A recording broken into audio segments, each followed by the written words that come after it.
بسم اللہ الرحمن الرحیم۔ السلام علیکم ورحمۃ اللہ وبرکاتہ۔ آج کی آیت سورۃ البقرہ، آیت نمبر 179۔ اعوذ باللہ من الشیطان الرجیم۔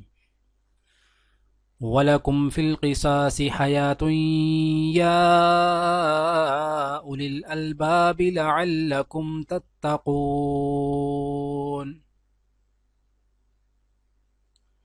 اور اے عقل رکھنے والو، تمہارے لیے قصاص میں زندگی کا سامان ہے، امید ہے کہ تم اس کی خلاف ورزی سے بچو گے۔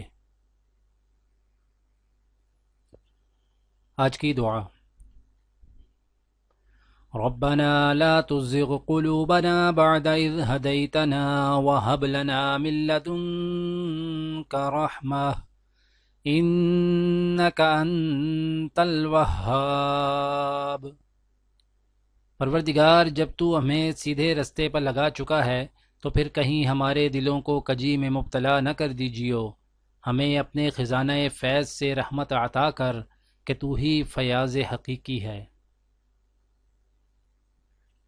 آج کی حدیث حضرت ام سلمہ رضی اللہ تعالی عنہا سے روایت ہے کہ نبی کریم صلی اللہ علیہ وآلہ وسلم نے فرمایا، میں تمہارے ہی جیسا انسان ہوں، اور بعض اوقات جب تم باہمی جھگڑا لاتے ہو تو ممکن ہے کہ تم میں سے بعض اپنے فریق مخالف کے مقابلہ میں اپنا مقدمہ پیش کرنے میں زیادہ چالاکی سے بولنے والا ہو، اور اس طرح میں اس کے مطابق فیصلہ کر دوں جو میں تم سے سنتا ہوں۔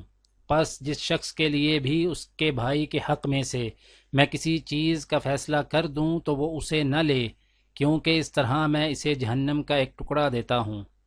دعا ہے کہ اللہ تعالی دنیا اور آخرت کی تمام بھلائیاں عطا کرے، عمل کی توفیق دے۔ سبحان ربک رب العزت عما یصفون وسلام علی المرسلین والحمد للہ رب العالمین، آمین۔